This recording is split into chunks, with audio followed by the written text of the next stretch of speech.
Hello, welcome to 8.9 News. I'm Costain. Following Therese Coffey's resignation, former Health Secretary Steve Barclay has been appointed as the UK's new Secretary of State for Environment, Food and Rural Affairs.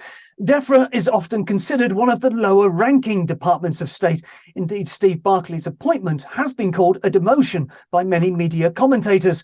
I asked Ruth Chambers, a senior fellow at the Green Alliance, whether she feels that characterisation is fair. I don't actually, and for quite a few years now, then Defra's stature across Whitehall as a government department's been growing since the UK left the EU, for example. Then Defra now has greater responsibility for issues like food, farming and fisheries, and it's a much kind of bigger and more heftier department than it ever used to be. And I think maybe some commentators haven't caught up with that reality. I think the other thing about the Defra agenda is it's vast and varied, so it's a really interesting brief.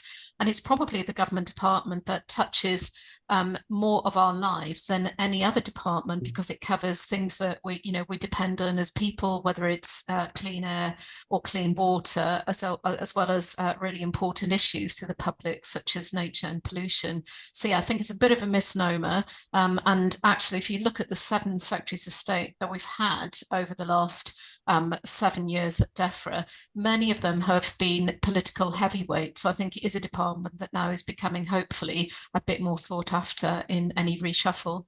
And of course, going forward with the ecological emergency, and as we face into that, I presume it's going to become more and more important.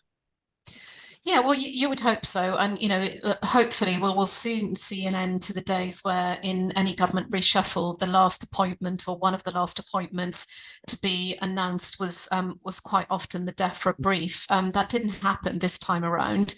So hopefully, governments are sort of catching on that this is something that, the public is really interested in. And that kind of public and political profile is then reflected in the importance that, that number 10 and the centre gives to appointments to the Defra role. Now, as you've said, since Brexit, there have been 7 secretaries of state at Defra, and we've witnessed the way that they've been able to impose their personalities and their will on the department. I wonder how you characterise their different approaches. Gosh, that's a really good question, and probably too short an interview to answer that for each one of them. But I think what I would say is that they've all been different. We've seen kind of different approaches. If you go back to maybe one of the earlier secretaries of state, for example, Michael Gove used to really like to roll his sleeves up and get stuck in with stakeholders around policy tables.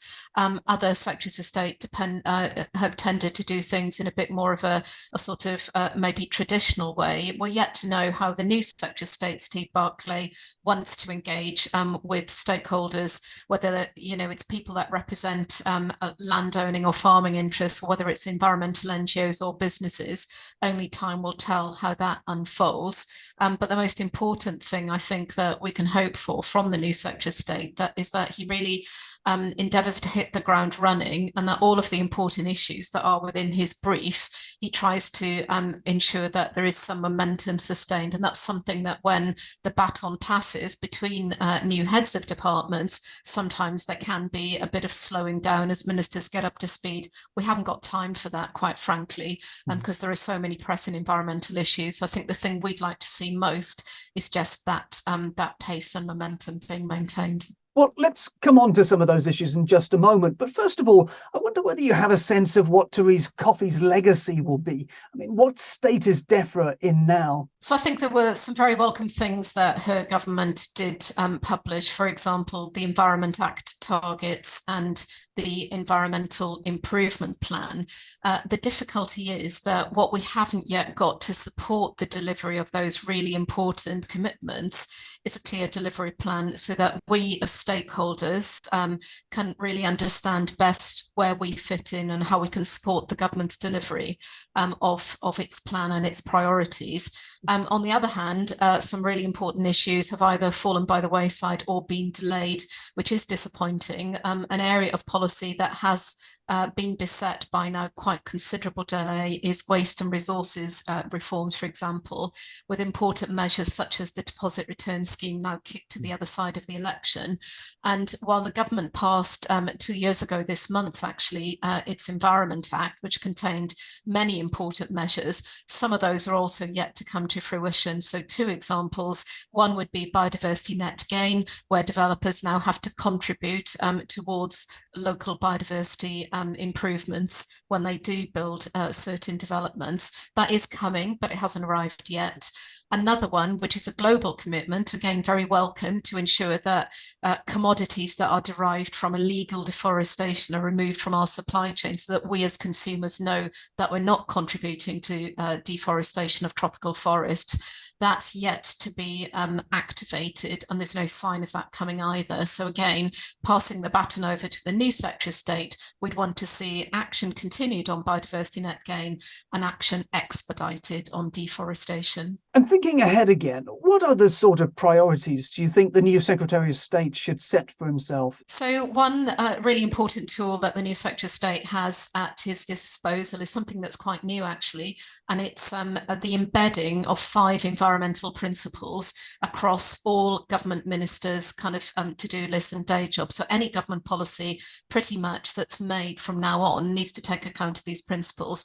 So this is a new way of trying to get the environment incorporated into government policy. And because it's new, it's really uppermost in other government departments' minds at the moment. So that would seem to be an early win for Steve Barclay, to pick up that new tool and use it as an introduction and as a very kind of powerful lever to make sure that his colleagues are respecting and progressing environmental issues around the cabinet table. So that's one thing that we'd really like him to do. I think another thing would be to pick up some of those delayed policies that we mentioned and make sure that, you know, that they are kind of taken forward. And there are some gaps emerging. So at the end of this year, then regulations that protect important landscape features like hedgerows will disappear again as a result of Brexit. The new regime of protections are not ready yet. So either that loss of those regulations needs to be delayed, or the introduction of the new protections needs to be hurried up. But what we can't have, especially in the bird breeding season, is an absence of any protection for those important features at all. Now, you've said previously that there are farmers who want to take action on climate and nature, but who are currently being denied support under Defra's new farming schemes. What's happening there, and what is it that needs to change? Well, I guess, you know, in terms of phasing down basic payments, which, you know, should be commended, the government has been less speedy, if you like, on delivering the alternative schemes. They simply haven't come fast enough, or with enough space in them, or with a fair price to farmers that reflects the public goods delivered.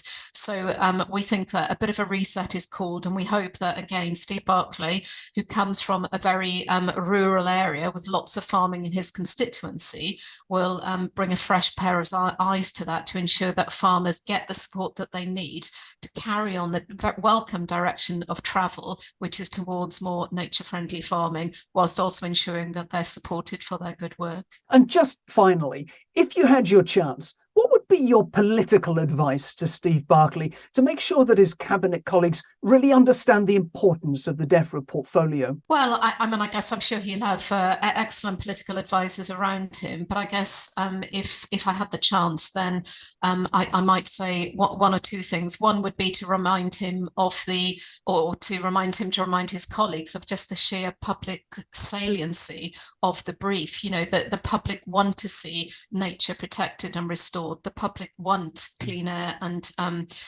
clean water. This isn't something that, you know, is kind of an imagination. It's something that people really do want for this and future generations. So first of all, this is a popular agenda.